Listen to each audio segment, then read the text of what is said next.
Madhya Pradesh BSP अध्यक्ष मायावती संबोधित कर रही हैं। आज आप लोग यहाँ अपने मध्य प्रदेश स्टेट में विधानसभा के लिए हो रहे आम चुनाव में अपनी पार्टी के उम्मीदवारों के समर्थन में मुझे सुनने के लिए यहाँ इकट्ठा हुए हैं, तो उसके लिए मैं आप सभी लोगों का हार्दिक दिल से आभार प्रकट करती हूँ। और मैं सबसे पहले अपनी पार्टी के संबंध में ये कहना चाहूंगी कि हमारी पार्टी ये चुनाव आपके मध्य प्रदेश में अधिकांश विधानसभा की सीटों पर पूरी तैयारी व दमदारी के साथ लड़ रही है। अर्थात हमारी पार्टी ने इस चुनाव में यहाँ केवल गोंडवाना गणतंत्र पार्टी को छोड़कर अन्य किसी भी पार्टी के साथ किसी भी प्रकार का कोई भी चुनावी समझौता आदि नहीं किया है। इसके साथ ही हमने बीएसपी से जुड़ने की तादाद को ध्यान में रखकर फिर इसी अनुपात में भी यहाँ सर्व समाज के लोगों को सो रहे विधानसभा चुनाव में आप लोगों का ध्यान अपनी पार्टी बीएसपी को कामयाब बनाने के लिए कुछ जरूरी बातों की तरफ दिलाना चाहती हूँ। और इस संबंध में सबसे पहले मैं आप लोगों को ये कहना चाहूंगी कि अपने देश को आजाद हुए और भारतीय संविधान को भी लागू हुए अब यहाँ वर्षों बीत चुके हैं। और इस लंबी अवधि में केंद्र में आपके प्रदेश में भी यहाँ विभिन्न विरोधी पार्टियों की सरकारें रही, लेकिन दुख की बात यह है कि इस दौरान यहाँ सभी विरोधी पार्टियों की रही सरकारों ने आपके प्रदेश से ही पूरे देश में भी सर्व समाज में से विशेषकर दलितों, आदिवासियों, पिछड़े वर्गों, मुस्लिम व अन्य धार्मिक अल्पसंख्यकों के साथ साथ गरीबों, मजदूरों, किसानों, व्यापारियों एवं अन्य मेहनतकश लोगों का भी पूर्ण रूप से विकास व उत्थान आदि नहीं हो सका है। जिनकी सरकारों की नीतियों व कार्यशैली को अभी ने और ज्यादा आजमाने की जरूरत नहीं है। और इस मामले में खासकर मैं दलितों, आदिवासियों व अन्य पिछड़े वर्गों के लोगों को ये भी बताना जरूरी समझती हूँ कि इन्हें परम पूज्य बाबा साहब डॉक्टर भीमराव अम्बेडकर के कड़े संघर्ष एवं अथक प्रयासों से भारतीय संविधान के तहत मिले कानूनी अधिकारों में से खासकर सरकारी नौकरियों में जो आरक्षण की सुविधा मिली है, तो उसे भी यहाँ शुरू से ही इन वर्गों के प्रति हीन व जातिवादी मानसिकता रखने वाली सभी विरोधी पार्टियों की रही सरकारें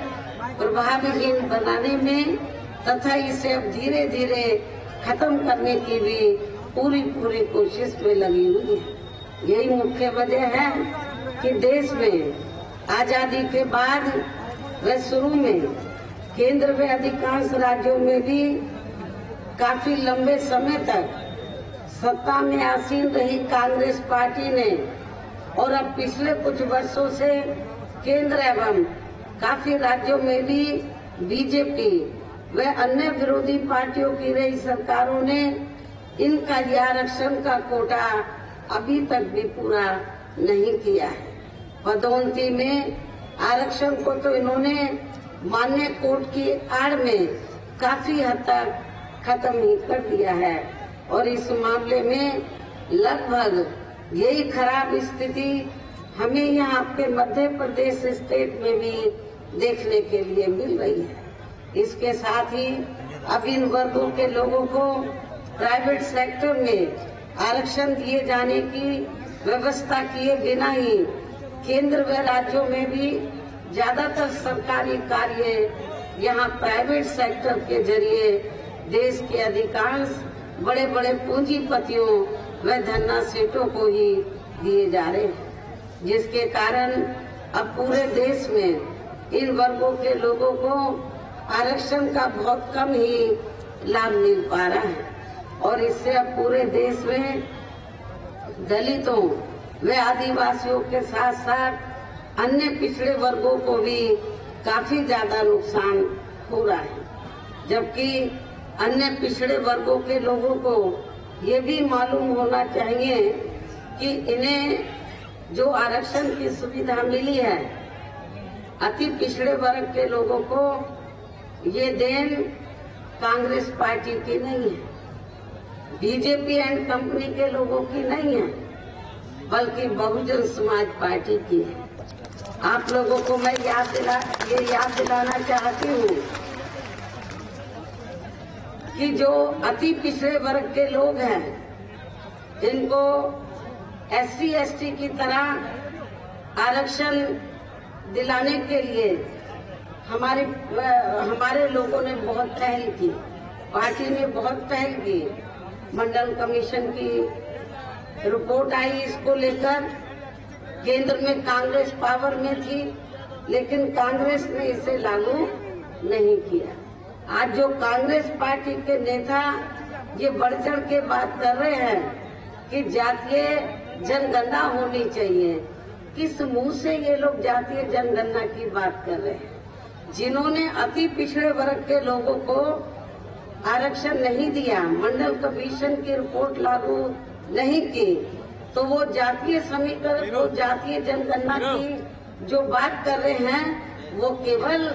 अति पिछड़े वर्ग के लोगों को गुमराह करने के लिए। इसलिए अति पिछड़े वर्ग के लोगों को मैं ये बताना चाहती हूँ कि आप लोगों को इस किस्म की पार्टियों से जो हवाई बातें करते हैं उनसे बहुत सावधान रहना है, क्योंकि अन्य पिछड़े वर्ग के लोगों को ये मालूम होना चाहिए, इन्हें मंडल कमीशन की रिपोर्ट के तहत आरक्षण की ये सुविधा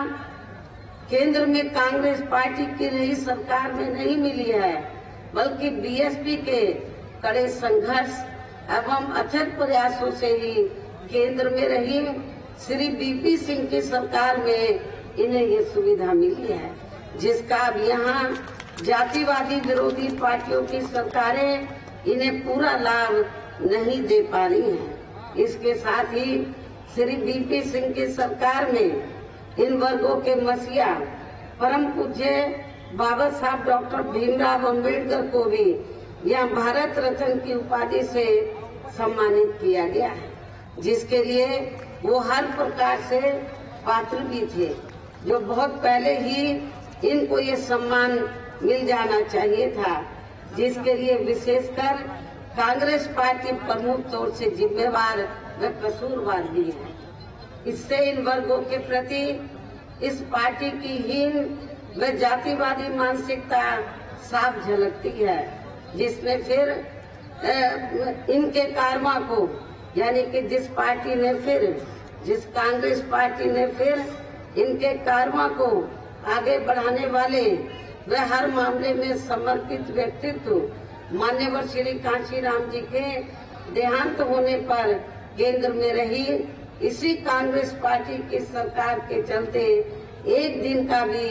इनके सम्मान में राष्ट्रीय शोक घोषित नहीं किया गया था, जबकि उस समय केंद्र में कांग्रेस पार्टी पावर में थी। यहाँ मैं इन वर्गों के मामले में ये भी कहना चाहूंगी, केंद्र द्वारा